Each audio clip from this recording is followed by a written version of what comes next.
Bonjour à tous, bonjour, bienvenue. Ravi de vous accueillir pour ce webinaire. Vous êtes toujours aussi nombreux mois après mois. Donc ravi de vous accueillir. Peut-être juste avant de commencer, un petit message pour... est-ce que vous pouvez me confirmer sur le chat que le son est OK pour vous? Le son est OK, OK. Merci Benoît qui a été le plus rapide. Parfait. Eh bien, écoutez, en tout cas, ravi de vous retrouver donc pour ce webinaire. Donc, le titre du webinaire, c'est Customer Success, 5 besoins qui mettent votre CRM en PLS. En fait, pour tout vous dire, on a hésité entre plein de titres pour ce webinaire. Il y avait 5 raisons pour passer du CRM à une Customer Success Platform, 5 signes qui montrent que votre CRM ne suffit plus.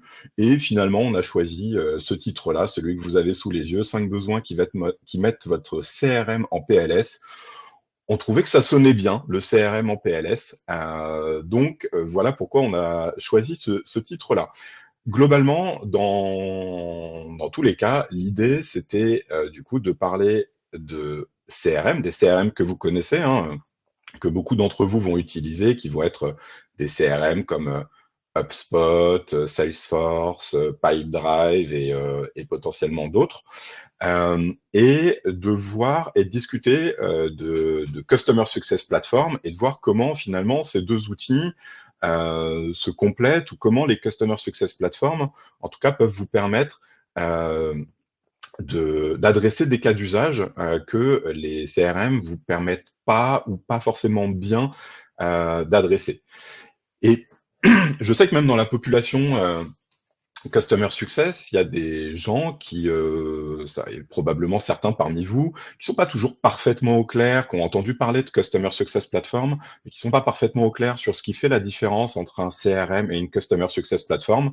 Donc bref, c'est pour parler de ça qu'on est là aujourd'hui, et on a décidé de rendre ça très concret, c'est-à-dire que on a pris justement 5 cas d'usage concrets qui nous semblent être des must-have, ou en tout cas des cas d'usage importants pour une équipe Customer Success, et sur lesquels votre CRM, j'en ai cité quelques-uns, potentiellement vous bride dans votre quotidien ou vous bride dans vos actions, et voir du coup comment, avec un outil dédié, vous pourriez adresser ça de façon potentiellement différente.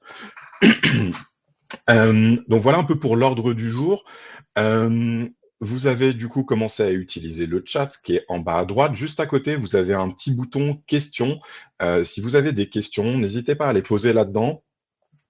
J'essaierai de les prendre peut-être à la fin de chacun des 5 points.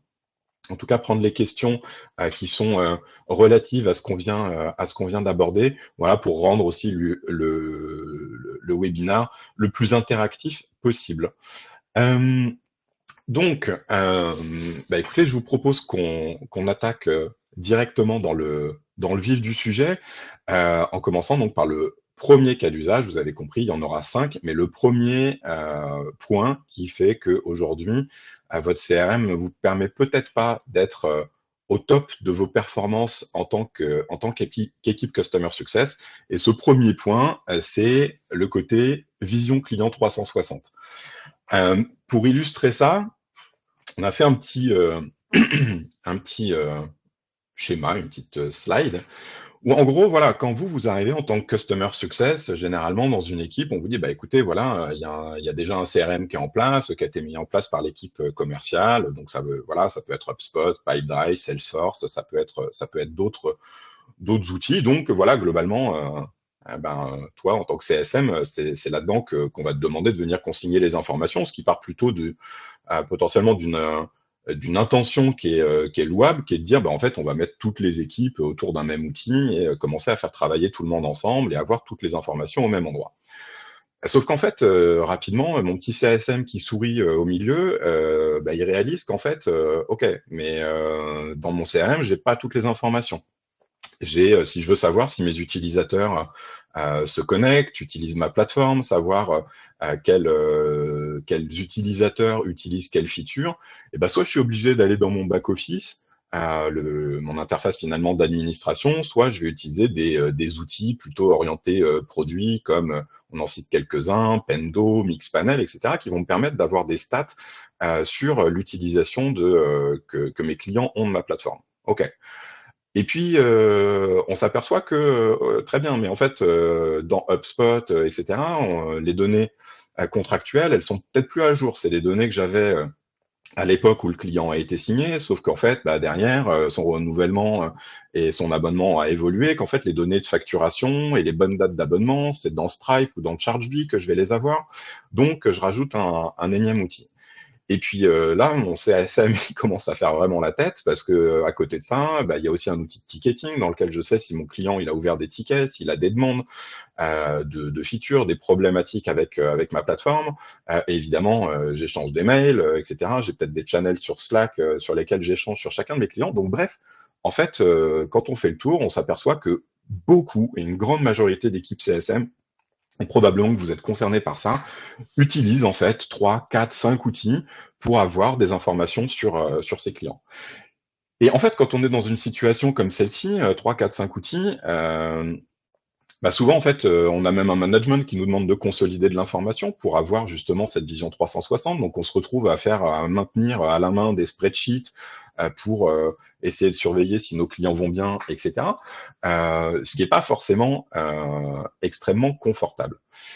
Et ça, en tant que CSM, c'est la première des problématiques, je pense, à laquelle vous êtes confronté d'un point de vue outil, c'est le fait d'avoir de l'information qui est éclatée entre différents systèmes. Et ça vous place dans une situation qui est potentiellement compliquée, c'est-à-dire que vous n'avez pas cette vision 360, et soit vous passez votre vie, entre guillemets, à checker tous vos outils tous les matins, fois tous vos clients, soit, plus vraisemblablement, bah, il y a un moment où vous allez les checker un peu moins souvent, peut-être pas pour tous les clients, etc. Et c'est à ce moment-là, en fait, que les choses commencent à glisser, c'est-à-dire qu'on commence à, en fait, avoir plein de zones grises, d'angles morts, voilà, de choses qui sont pas surveillées. On passe potentiellement dans une posture qui devient progressivement, au fur et à mesure que la base client grossit, de plus en plus réactive et de moins en moins proactive. Sauf qu'évidemment, en tant que Customer Success Manager, qu'est-ce qu'on veut?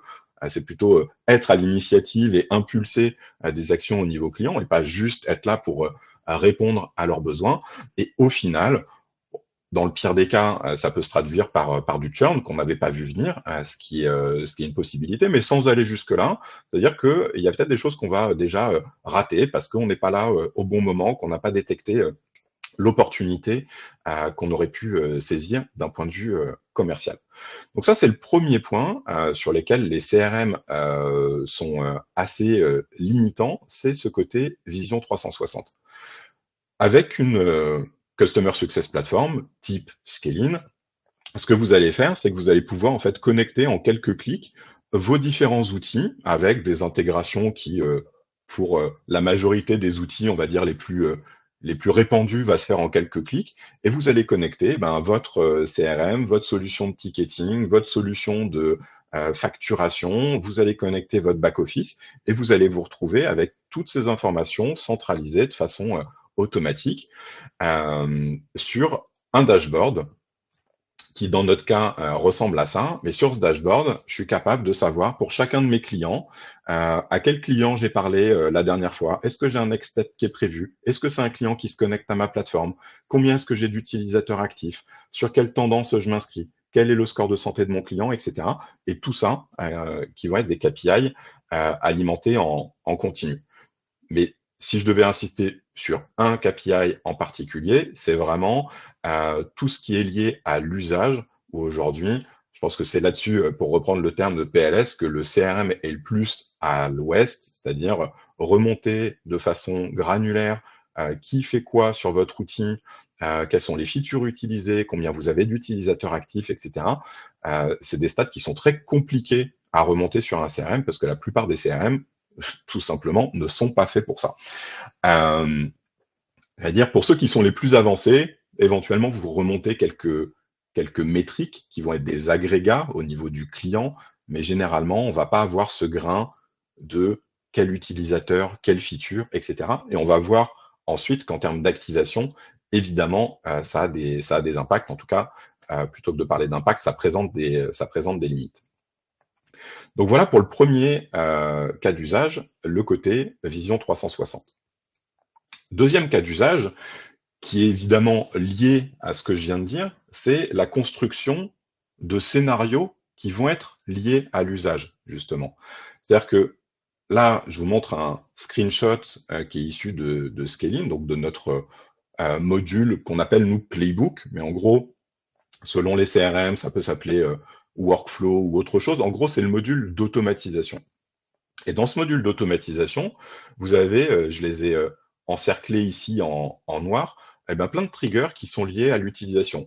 La première fois qu'un client se connecte, le fait qu'il ne se soit pas connecté depuis X temps, le fait qu'il ne se soit jamais connecté, le fait qu'il se reconnecte alors qu'il n'avait pas utilisé la plateforme depuis X temps, tout ça, c'est des indicateurs que je vais pouvoir et des déclencheurs que je vais pouvoir utiliser, non seulement au niveau du client, mais que je vais aussi pouvoir utiliser au niveau d'un contact. Donc, ce que je veux dire par là, c'est que finalement, si je prends HubSpot, qu'on connaît bien puisque c'est notre CRM Sales, côté Scaling, HubSpot, j'ai un module d'automatisation, un module de workflow qui globalement fait le job. En fait, c'est pas tant la fonctionnalité en soi qui est limitante, c'est les datas que j'ai à disposition qui sont limitantes parce que j'ai pas justement toutes ces informations liées à l'utilisation de ma plateforme dont j'ai pourtant besoin en termes d'activation.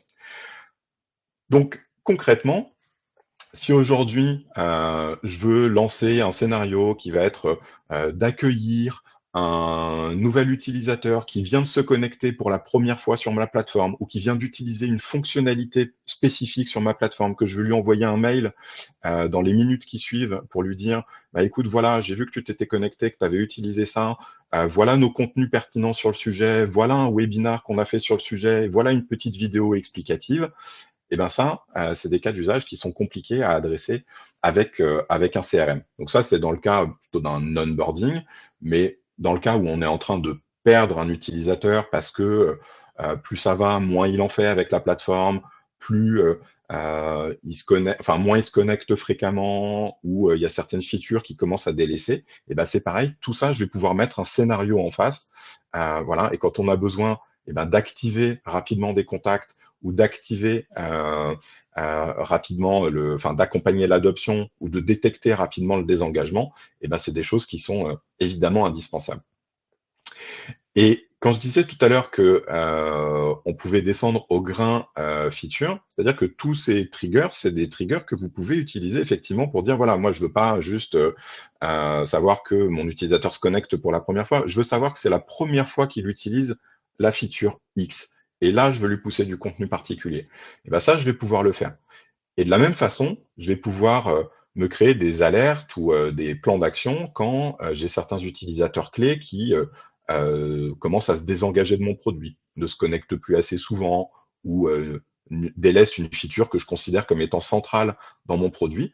Et bien ça, je vais pouvoir aussi identifier des contacts clés dans ma Customer Success Platform et je vais pouvoir aller cibler ces contacts clés pour pas non plus crouler sous les alertes, mais je sais que si j'ai un champion dans une entreprise qui n'utilise plus une de mes fonctionnalités clés, ça, j'ai envie de le savoir parce que j'ai envie de réagir vite sur un scénario de ce type-là.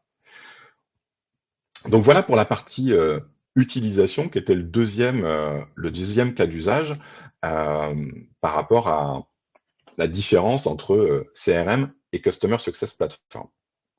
Troisième cas d'usage, c'est le niveau d'automatisation. Et ça, c'est un point dont on parle en fait très peu, j'ai l'impression, dans l'écosystème, mais où finalement on se retrouve très souvent dans le CRM avec soit beaucoup d'actions manuelles, soit avec des actions qui au contraire sont 100% automatisées sur lesquelles on n'a plus aucun contrôle. Et là, l'idée, c'est de dire, mais en fait, moi, j'ai pas envie que mes automatisations, elles viennent me remplacer en tant que Customer Success Manager ou en tant que Head of. Ces automatisations, elles sont censées m'éviter les ratés, elles sont censées me guider dans mon quotidien pour être bien sûr de passer par les bonnes étapes et de ne rien rater dans mes process. mais en fait, j'ai pas envie que l'automatisation, elle me remplace, j'ai pas envie qu'elle prenne des décisions à ma place. Et ça, le fait d'avoir un niveau d'automatisation débrayable, c'est quelque chose qui nous semble également très important. Je donne 3 exemples. Premier exemple, bien sûr, quand vous construisez une automatisation dans Scalin, vous pouvez dire voilà, je veux envoyer un email après, un email en mode 100% automatique. Quand il se passe ça, je veux qu'il y ait un email qui parte chez mon client. Ok, ça c'est tout à fait possible. Mais je peux aussi dire, par exemple, si je suis plutôt sur un segment high touch, je veux que ça me crée un email, mais l'email, c'est moi, en tant que CSM, qui vais décider de le valider. Et au moment où je vais le valider, je vais pouvoir même l'éditer pour rajouter une petite touche de personnalisation qui fait que justement, mon client n'a pas l'impression que c'est un mail automatique. Donc ça, c'est la première chose, c'est que je peux créer des mails manuels si j'ai pas envie d'être en mode 100% automatique. Deuxième chose, c'est que je peux conditionner certaines étapes de mes automatisations à des validations manuelles. C'est-à-dire, à un moment, je dis au CSM, je prends un exemple, c'est le cas dans nos playbooks à nous, c'est voilà, tant que le kick-off n'a pas eu lieu, c'est le CSM qui doit valider que le kick-off a bien eu lieu pour passer à la suite du playbook et enchaîner sur les actions suivantes. Donc, je vais pouvoir mettre comme ça des actions manuelles dans mon playbook, des validations manuelles. Et me semble-t-il plus intéressant encore, je vais pouvoir créer ce qu'on appelle des splits.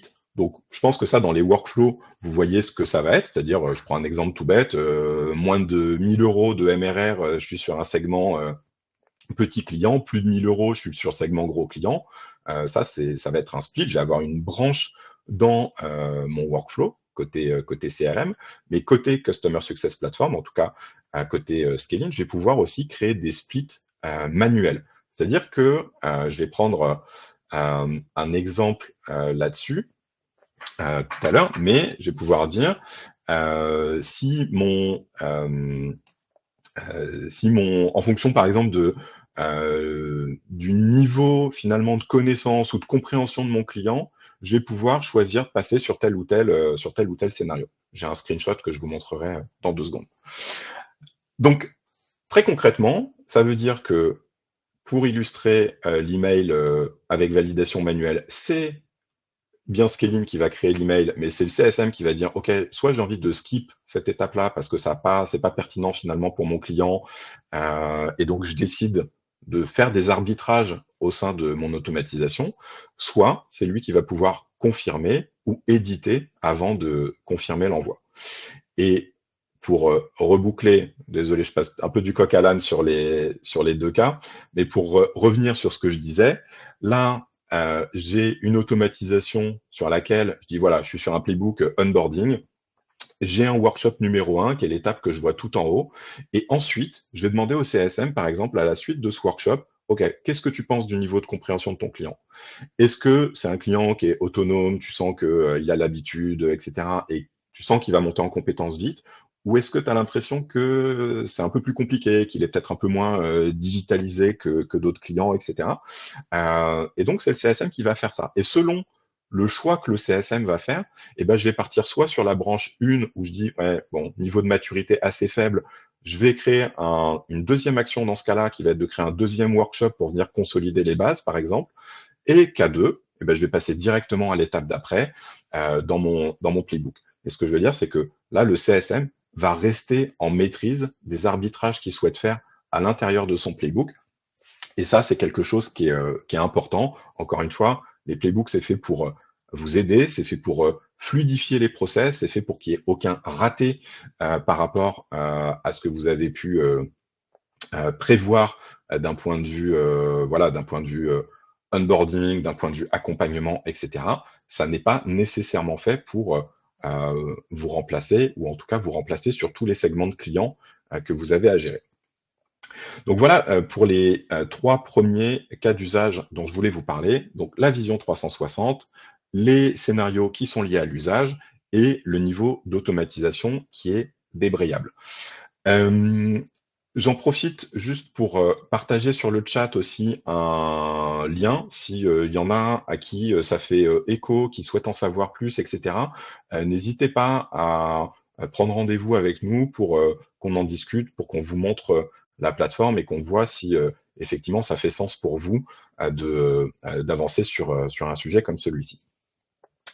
Je continue sur les différents, cas d'usage, et petite, précision, hein, je l'ai dit en intro, mais je vois qu'il y en a qui nous rejoignent aussi, encore en continu. Si vous avez des questions, n'hésitez pas à poser vos questions sur le module questions. Voilà, j'essaierai d'y répondre à la fin de, chacun des points ou, à la fin de la présentation, si vous avez des, voilà, des interrogations ou par rapport à ce que je viens de dire ou des points que vous souhaitez creuser. Quatrième cas d'usage, c'est l'analyse des comportements. Ça, c'est quelque chose qui est, j'allais dire, important, qui est presque fondamental, c'est-à-dire que, en fait, un CRM, c'est pas très gentil quand je dis ça, mais j'allais dire, un CRM, il y a un côté un peu bête et méchant, quoi. C'est-à-dire que mon CRM, si je lui dis, OK, rappelle-moi qu'il faut que je propose à Martine d'aller déjeuner dans 3 mois, ça, le CRM, il sait faire. Quand je lui demande de détecter des comportements suspects, enfin, dès que je suis sur des notions un peu plus vagues, ça devient beaucoup plus compliqué en fait de trouver les bonnes règles, les bonnes métriques dans le CRM par rapport à ça.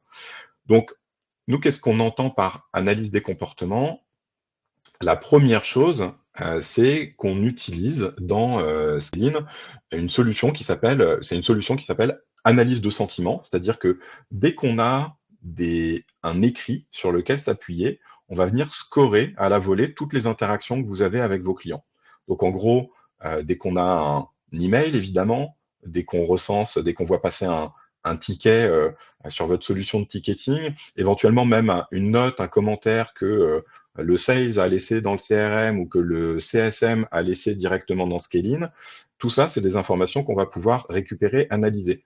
Et même pour ceux d'entre vous qui utilisent des solutions qui enregistrent les calls type Mojo ou ce genre de choses, où on récupère des comptes rendus qui sont générés automatiquement, on exploite cette data-là pour dire si finalement l'interaction était positive, négative ou pas. Et typiquement, voilà, là c'est l'exemple que j'ai mis en avant, un client qui vous écrit urgent, problème, votre plateforme marche pas, etc. Bon, peu importe qu'il ait tort ou raison, c'est pas la question. Mais globalement, ça va flaguer automatiquement cette interaction comme étant négative et automatiquement, si ça arrive de façon de plus en plus fréquente chez ce client-là, si ça arrive plus chez lui que chez d'autres clients, eh ben, automatiquement, notre IA va détecter que, OK, il est en train de se passer quelque chose, on est en train de, j'allais dire, pas de perdre le client, mais en tout cas, la relation est en train de se dégrader. Et donc, on va pouvoir trigger sur ce genre d'événement pour venir reprendre la main sur la situation et essayer de réengager le client ou d'améliorer la situation. Donc ça, c'est le premier point, l'analyse de sentiments.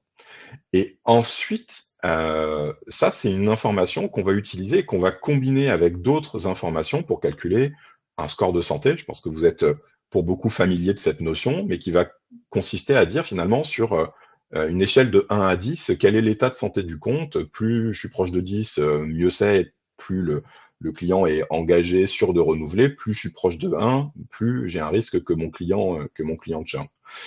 Et du coup, cette analyse de sentiment, on va l'utiliser avec d'autres facteurs. Je ne vais pas tous vous les détailler. On a fait des webinars sur le sujet. On en refera prochainement. Mais globalement, on va venir combiner ça avec d'autres métriques qui sont liées aux interactions. Très bien, mes échanges avec le client, mon analyse de sentiment est positive, mais si j'échange toujours avec la même personne qui est le chef de projet, je parle jamais avec le décisionnaire, etc., ou j'ai aucun autre relais que ce chef de projet dans l'entreprise, je vais pas nécessairement avoir un score d'interaction qui est incroyable parce que pour avoir un bon score d'interaction, il faut à la fois que ça se passe bien, que j'ai plusieurs relais, que je parle au sponsor, etc., etc. Donc ça, c'est pour les interactions. On va combiner ça, évidemment, avec des métriques qui sont liées à l'usage, donc notamment l'utilisation de la plateforme. Est-ce que vous avez beaucoup d'utilisateurs qui se connectent? Est-ce qu'ils viennent de plus en plus, de moins en moins? Est-ce qu'ils utilisent toutes les fonctionnalités qui sont à leur dispo, etc. Et enfin, on va utiliser des informations sur le contrat. Est-ce que c'est un client qui a historiquement pris de la valeur, perdu de la valeur, ou est-ce que tout simplement le contrat est flat depuis le début? Donc ça, c'est les 3 scores, on va dire, que nous, on va calculer, qu'on va combiner à ce qu'on appelle le CSM Pulse, qui est le sentiment du CSM par rapport à son client, parce que le CSM sait aussi, là encore, des choses que nous, on ne maîtrise pas. C'est-à-dire que lui, il sait si son champion est sur le départ parce que voilà, il lui a annoncé. Il sait également si la boîte a des problèmes de santé financière, etc. Ce que nous, on ne va pas détecter à travers un tracking, par exemple.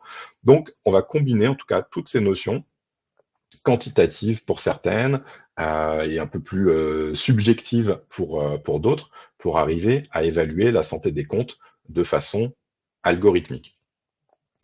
Voilà, et très rapidement, c'est des choses sur lesquelles vous pouvez venir aussi ajouter vos propres critères, vos propres métriques pour avoir un score qui soit totalement représentatif de votre business. Donc voilà pour ce quatrième point. Je vois qu'il y a quelques questions qui ont été posées sur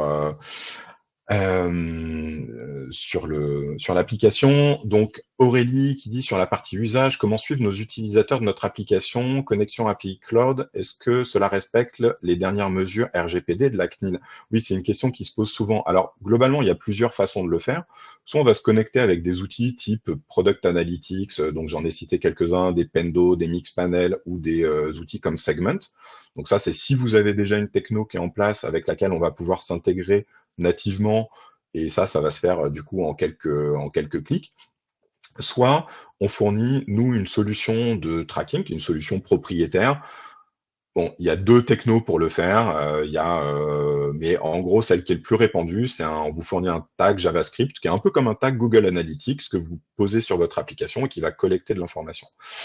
Donc ça, c'est pour la réponse technique. Et pour la partie RGPD CNIL, globalement, alors il y a plusieurs façons de faire. Ça dépend un peu aussi de vos équipes juridiques et voilà. Mais généralement, ce qui va suffire de faire, c'est déclarer le fait que vous avez un tracker scaling qui est positionné sur votre application. Vous le déclarez dans vos conditions générales de vente, en fait, au même titre que vous déclarez d'ailleurs que vous avez peut-être un tag HubSpot pour le chat, un tag Google Analytics pour le suivi de la navigation sur votre site internet, etc. Donc le principe est exactement le même et du coup c'est effectivement tout à fait RGPD compliant. Benoît, je vais prendre dans l'ordre, enfin plutôt dans l'ordre inverse, je crois. Pour ton exemple sur automatisation liée à l'usage, tu utilises quel outil de monitoring de l'usage? Ah bah ça rejoint ça rejoint la question précédente. Voilà, c'est soit les outils natifs que vous utilisez, qui sont plutôt des outils produits, soit notre solution de tracking propriétaire. Aurélie, donc Aurélie qui a plusieurs questions du coup. Oui, c'était Aurélie. Également, l'intégration avec nos différents outils Salesforce, Power BI, Notion est-elle rapide et no-code ou bien faut-il obligatoirement du développement avec des équipes dev et IT? Ça dépend. C'est-à-dire que dès qu'on est sur du natif, voilà, j'ai cité quelques intégrations natives tout à l'heure, ça se fait en quelques clics. Et globalement, poser le tracking dont on parlait tout à l'heure, ça prend 2 à 3 heures à une équipe technique. Donc ça, c'est relativement léger. Donc, si je réponds autrement, si vous êtes sur l'écosystème un peu, j'allais dire, classique de la startup, j'ai HubSpot, je suis sur Gmail, Google Calendar, j'utilise Slack, j'ai Intercom ou Zendesk, et j'utilise Stripe ou Chargebee pour la facturation. Globalement, vous avez juste un tag à poser sur l'application, ça prend 2 à 3 heures à votre équipe produit, et le setup, globalement, il est terminé. Si on est dans des cas un peu plus complexes où on est sur des intégrations qui ne sont pas natives, là, il y a de l'API, on est plutôt sur des, voilà, ça dépend, 4-5 jours de développement pour donner un ordre de grandeur. Et ça dépend en fait de votre stack et savoir si vous avez plutôt des outils un peu exotiques, entre guillemets, ou des outils vraiment très standards, auquel cas ça peut vraiment aller très très vite. Et du coup, je pense que ça a répondu à ta autre question. Combien de temps faut-il pour mettre en place une solution comme Scalin? Voilà, d'un point de vue data, j'ai répondu à ta question. Et après, si je prends un peu de hauteur par rapport à ça, nous, généralement, ce qu'on dit, c'est qu'il faut 3-4 semaines pour être pleinement opérationnel sur la plateforme, ce qui est beaucoup mieux que beaucoup de plateformes concurrentes. C'est-à-dire nous, on vise vraiment un déploiement simple et rapide. 3 à 4 semaines, pourquoi? Parce qu'il y a une partie data. Ensuite, une fois qu'on a branché la data, c'est bien d'avoir un petit peu d'historique pour justement que les scores de santé, etc., commencent à être opérationnels. Ils ont besoin de data, besoin de matière pour devenir plus pertinent. Donc ça, il faut 2-3 semaines Voilà. Et c'est à partir de là que vous pouvez commencer à mettre en place les premières alertes, les premières automatisations. Donc voilà, donc on dit de bout en bout, normalement, ça prend 3 4 semaines. Et Sybille, hello Sybille. Bonjour Nicolas. Est-ce que Scaling permet de proposer et piloter des parcours de learning pour nos key users? Alors la définition de parcours de learning, à voir exactement quelle définition tu mets derrière, mais globalement, oui, c'est bien l'idée derrière les playbooks. Quand je disais, voilà, j'ai un utilisateur clé qui se connecte pour la première fois sur une feature en particulier, je vais pouvoir lui pousser du contenu, donc des contenus de learning, donc vers ma base de connaissances. Ça peut être ma FAQ, ça peut être ma solution d'e-learning si j'en ai une, etc. Donc je vais pouvoir pousser des contenus en fonction vraiment de l'utilisation qui va être faite de l'application.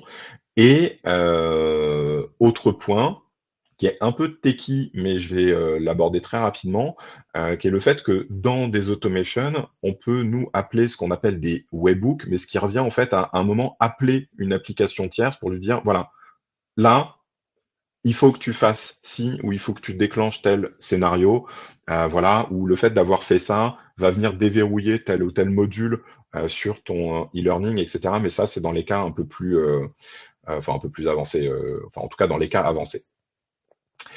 Et question de Camille, et après je reprends le fil, et le 5e point, l'application est-elle connectée à notre logiciel pour assurer le suivi et détecter les comportements user? Eh ben oui, du coup, les questions se rejoignent. Ça revient à la question du tracking. Donc, généralement, c'est dans la plupart des cas, c'est notre solution propriétaire que vous déployez sur l'application qui nous permet de collecter cette data-là. Donc, on a vu les 4 points. Je pense avoir répondu aux différentes questions. Donc, j'enchaîne avec le point numéro 5. Et le point numéro 5, c'est le côté reporting B2B SaaS, histoire de positionner les mots-clés. C'est-à-dire que, en fait, ce qu'il faut bien comprendre, c'est que, oui, OK, dans la plupart des startups, vous avez un HubSpot, un Salesforce qui est positionné. Pour autant, c'est des CRM qui sont pas du tout verticalisés. HubSpot, je peux très bien l'utiliser, je pourrais très bien être un industriel et utiliser HubSpot pour mes commerciaux, pareil pour Salesforce, etc. C'est pas des outils qui sont spécifiques au SaaS. On les retrouve évidemment très souvent dans des solutions SaaS. Ce qu'il y a d'intéressant, quand on utilise des plateformes qui sont des plateformes dédiées à du SaaS B2B, ce qui est notre cas, c'est qu'en fait, on va avoir du coup tout un tas de fonctionnalités et en l'occurrence tout un tas de reporting qui vont être conçus pour du B2B SaaS. Et notamment en termes de reporting, ça veut dire que vous avez des choses qui sont disponibles sur étagère dès le premier jour, ou en tout cas dès qu'on a de la data pour alimenter les reportings, mais c'est pas à vous de venir construire des reportings. Vous n'avez pas besoin d'avoir des équipes Ops pour construire les reportings en question. Et d'ailleurs, petite précision, mais nous, la plupart de nos utilisateurs se sont onboardés eux-mêmes avec notre aide. Hein. On est là, on est présent. C'est pas le sens de mon propos, mais se sont onboardés eux-mêmes. C'est-à-dire, c'est les équipes Customer Success qui s'onboardent elles-mêmes. C'est pas des équipes data, c'est pas des équipes techniques, c'est pas des équipes Ops. En fait, on a beaucoup de clients, certains qui ont ces équipes-là, beaucoup qui n'en ont pas. Et ça, c'est quelque chose qui est important. Et donc, c'est aussi le cas pour la partie reporting. Et donc, ça fait quoi? Ça fait que le jour où vous commencez à brancher vos outils de facturation, qu'on récupère vos MRR, etc., directement, vous avez des reportings comme celui-ci, où vous allez voir votre MRR à date, vos nombres de clients, en fait, tous vos métriques clés. On va vous calculer automatiquement votre NRR, votre churn rate, la lifetime value de vos clients, vos paniers moyens. On va analyser votre expansion, votre contraction mois après mois. Et tout ça, c'est un rapport que vous n'avez pas à construire. Il existe déjà. Et franchement, pour ceux d'entre vous qui doivent calculer tous les mois des NRR, des taux de churn, etc., généralement, c'est suffisamment instantané pour qu'on voit la valeur pour d'avoir ce genre d'outil de façon native dans une plateforme. Ensuite, vous avez des reportings qui vous permettent, comme celui-ci, d'anticiper les renouvellements qui vont arriver. C'est-à-dire que là, globalement, ce que vous voyez dans le reporting, je crois que vous voyez pas mon curseur en partage d'écran, mais en gros, vous voyez mois après mois quel est le montant des contrats que vous devez renouveler, sécuriser, par rapport à un niveau de risque. Donc globalement, bah, vert, c'est les clients sur lesquels, a priori, il n'y a pas trop de problèmes. Orange, c'est un peu mitigé, mais rouge, c'est ceux sur lesquels il y a des vraies questions qui se posent. Et ça vous permet de dire, OK, en fait, je vais pouvoir, plusieurs mois à l'avance, voir quels sont les clients qui, dans 2 mois, 3 mois, 4 mois, risquent de me poser problème. Et du coup, je vais pouvoir anticiper ces situations pour faire en sorte que mes renouvellements se passent de la meilleure des façons. Et ça paraît, j'allais dire, tout bête, presque trivial. La réalité, c'est qu'en fait, il y a aujourd'hui beaucoup d'équipes Customer Success qui ont le suivi de leurs dates dans des spreadsheets ou ce genre de choses, que le renouvellement pop 30 jours avant l'échéance, et qu'en fait, 30 jours, en réalité, le sujet, il est déjà un peu joué. Et que si on arrive 30 jours avant pour appeler son client et lui dire, au fait, ça te dirait pas d'aller qu'on se fasse un déj, etc. Globalement, les ficelles sont assez grosses pour que le client les voit. Donc, si on veut faire ça de façon efficace, construire dans la durée, c'est important aussi d'avoir des reportings comme ça qui permettent de se projeter et d'anticiper. Euh, Troisième chose, et je répondrai à toutes les questions qui sont en train d'apparaître.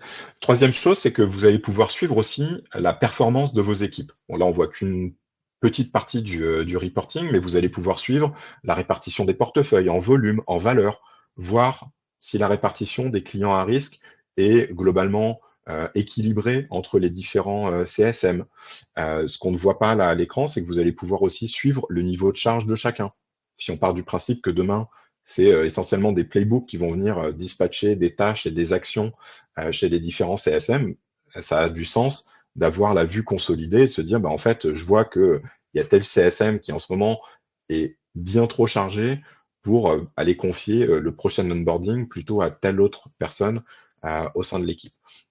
Donc ça, c'est des choses que vous allez pouvoir aussi monitorer de façon automatique et j'allais dire standardisée dans un outil comme celui-ci. Et dernier reporting, je ne vais pas tous vous les présenter, hein, l'idée c'est de donner quelques idées. Je ne vais pas vous bassiner non plus avec en les citant tous, mais un que j'aime beaucoup, c'est celui-ci qui vous permet de calculer aussi la rentabilité de vos clients. Et ça, c'est quelque chose qui, j'ai l'impression, sur 2024-2025, il y a un sujet qui est de plus en plus clé, c'est-à-dire, est-ce que j'alloue correctement mon temps? Est-ce que mes clients sont rentables? Comment est-ce que je fais plus avec moins, etc. Ou dans ces situations où on essaye voilà, de rentabiliser finalement chaque euro qui est dépensé, de vérifier le ROI qu'on a derrière chaque action qu'on fait, et ben, ce reporting-là, il est très clé, c'est-à-dire que pour l'expliquer, qu'est-ce qu'on va faire? Dans la plateforme, on sait combien vos clients paye. On connaît le MRR ou l'ARR de vos clients. Et de l'autre côté, on voit toutes les interactions passées. On voit tous les tickets, on voit tous les emails, on voit les meetings que vous faites, on voit ce genre de choses. Et du coup, en fait, ce qu'on va faire, c'est qu'on va calculer un ratio entre quel pourcentage le client pèse dans vos revenus et combien il pèse dans le temps que vous consacrez à l'ensemble de vos clients. D'ailleurs, si on a un rapport de 1-1, il fait 1% de mes revenus, 1% de mon temps, très bien, c'est OK, c'est équilibré. En revanche, si il paye l'équivalent de 1% de mes revenus, mais qui pèse 10% du temps que j'ai passé avec l'ensemble de mes clients, là, j'ai un souci de rentabilité. Et là, c'est ce qu'on voit sur ce reporting-là. Bon, je pense que le zoom n'est pas très gros pour vous, mais où en gros, on a cette espèce de ligne médiane en rouge. Tous ceux qui sont dans la zone rouge, c'est les clients qui sont proportionnellement moins rentables. Et plus ils sont éloignés de cette ligne rouge, moins ils sont rentables. Et ça, c'est des actions qui sont typiquement importantes à suivre. Je prends un exemple un petit peu caricatural. J'ai mon point rouge qui est tout en bas à droite, avec lequel je passe beaucoup de temps, je fais beaucoup de meetings, beaucoup de calls, etc., qui pèse quasiment rien dans mes revenus. Bon, je vois qu'il est en rouge, c'est peut-être un client qui va churn, c'est peut-être pas très grave. Enfin, globalement, c'est un client sur lequel je dépense une énergie folle, mais qui me rapporte peu d'argent. Donc, est-ce que c'est rationnel de mettre des efforts pour garder un client comme ça? Voilà, c'est ce genre de questions, en tout cas de décisions, qui peuvent être éclairées avec des reportings comme celui-ci. Hem, donc voilà, ce que je voulais moi vous partager aujourd'hui. Je vais prendre les différentes, questions. Aurélie qui demande: «Est-il possible d'avoir non seulement la vue avec les agents, mais aussi par typologie de clients et surtout par zone géographique, pays et cetera?» Oui, c'est possible. Effectivement, là, je suis pas rentré dans le détail, mais en fait, en haut de chaque graphique, vous pouvez filtrer par typologie, par tag, et cetera. Donc finalement, charge à vous de fournir les bons inputs pour qu'on ait ces notions de zone géographique, de typologie de client. Mais effectivement, les reportings sont filtrables, pour, faire des analyses spécifiques, sur, différents clients. Emmanuel qui demande sur Time Profitability, vous traquez le temps du CSM only ou de mise ou du temps de tous les rôles de l'entreprise? C'est une bonne question. Aujourd'hui, on va prendre le temps qui est lié aux interactions qui remontent sur Scaling. Donc, globalement, essentiellement des utilisateurs de Scaling qui ne sont pas forcément des CSM, mais des utilisateurs qui ont du coup qui ont connecté leurs outils. Donc voilà. Donc c'est pas 100% transversal, mais globalement ça va englober CSM, support, onboarding, ce genre de choses de manière générale. Emmanuel qui demande: un CSM écrit son success plan avec son client, peut-on l'écrire et le suivre ici? C'est une bonne question. C'est quelque chose qui n'existe pas aujourd'hui.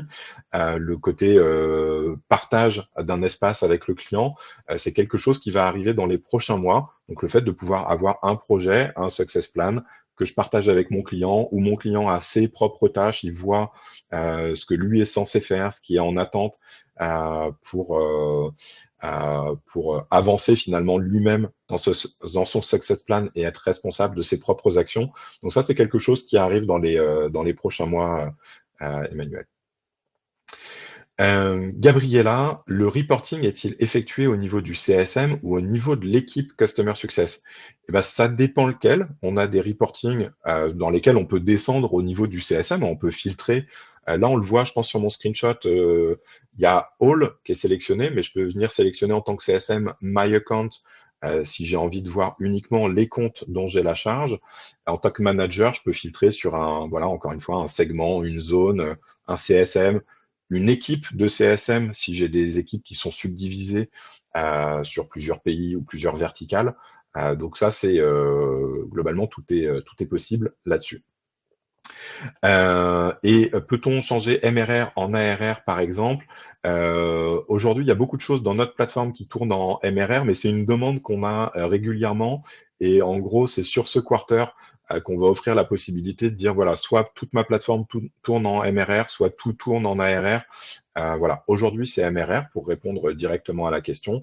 ARR, du coup, d'ici fin juin, ce sera possible de choisir l'option. Et Romain, je crois pas que j'ai répondu à cette question. Bonjour Nicolas, y a-t-il des organisations type niveau de maturité ARR minimum à prendre en compte pour déployer une Customer Success Platform? C'est une bonne question sur laquelle j'ai pas une réponse absolue. Je vais essayer de donner quelques insights. Alors, pour donner des ordres de grandeur, déjà, il y a beaucoup de Customer Success Platform aujourd'hui sur le marché, dans nos concurrents, qui sont des boîtes US, qui ont des positionnements plutôt enterprise, donc très grands comptes, enfin grands comptes en tout cas, qui sont très à l'aise sur des boîtes de 200 personnes et plus, 500 personnes et plus, avec des outils très complets, généralement aussi assez complexes, et qui vont être un peu plus lourds à mettre en place, etc. Donc voilà, nous on se positionne sur du mid-market, donc globalement on va être nous vraiment sur des boîtes entre 20 et 200 personnes, c'est ça on va dire notre cœur de cible. On a quelques clients qui sont un peu moins nombreux, on en a quelques-uns qui sont plus nombreux, mais notre cœur de cible, c'est vraiment ça. Et après, en termes de volumétrie de clients, en fait, c'est difficile de répondre. C'est difficile de répondre. Si vous êtes en high touch et que vous commencez déjà à avoir plusieurs dizaines de clients et surtout une équipe qui commence à grossir, où en fait, vous pouvez plus vous contenter d'avoir entre guillemets beaucoup d'informations dans la tête ou d'avoir beaucoup d'actions manuelles. En fait, à partir du moment où vous avez l'impression que votre quotidien, on pourrait le traduire comme ça, à partir du moment où vous avez l'impression que votre quotidien, il devient quand même un peu compliqué, un peu lourd à gérer, et que vous passez beaucoup de temps à remplir des reports, que ça, c'est trop manuel, que vous perdez des infos, ou que ça vous est arrivé de rater des informations, en fait, c'est peut-être ça les signaux qui commencent à dire, OK, en fait, c'est peut-être le moment de commencer soit à faire beaucoup mieux avec le CRM qu'on a aujourd'hui, soit à passer sur autre chose. Et voilà, en tout cas, pour donner les ordres de grandeur, et à partir du moment où on commence à être 3-4 dans l'équipe Customer Success, on a du mal à avoir la visibilité globale. Quand il y a une personne qui part en vacances, on ne sait plus trop ce qui s'est raconté, les backups sont pas fluides, etc. Voilà, tout ça, c'est des signaux qui peuvent vous faire dire, OK, peut-être que c'est le moment de passer à l'étape d'après. Bah écoutez, je pense que j'ai répondu à toutes les questions. Il me semble, hein. Je les ai prises à la volée, j'ai pas coché au fur et à mesure, mais j'ai l'impression d'avoir répondu à toutes. Euh, Bah écoutez, merci beaucoup en tout cas pour votre attention. Comme je disais, si vous souhaitez qu'on en discute, voir si c'est quelque chose qui pourrait être fait pour vous, n'hésitez pas à prendre un rendez-vous. On essaye, nous, d'être, j'allais dire, le plus objectif possible quand on a des rendez-vous comme ça, d'avant-vente aussi, pour voilà, essayer de poser le bon diagnostic et vous dire, OK, par rapport à vos besoins, oui, c'est le bon moment, ou peut-être que c'est un peu tôt, etc. Donc, n'hésitez pas à nous solliciter. On sera un plaisir de vous répondre. Et puis, ben, écoutez, en attendant, je vous dis à bientôt. Peut-être sur notre webinar du mois prochain, on parlera d'un sujet qui n'a rien à voir. On parlera des incentives en customer success et comment construire des politiques d'incentives qui soient stimulantes pour les équipes customer success. J'en profite pour vous passer le lien sur le chat. Donc, si vous avez envie de nous rejoindre, eh ben, ce sera avec plaisir. Et puis, bah, écoutez, en tout cas, je vous souhaite à tous une bonne après-midi et merci à tous pour votre attention. À bientôt. Au revoir.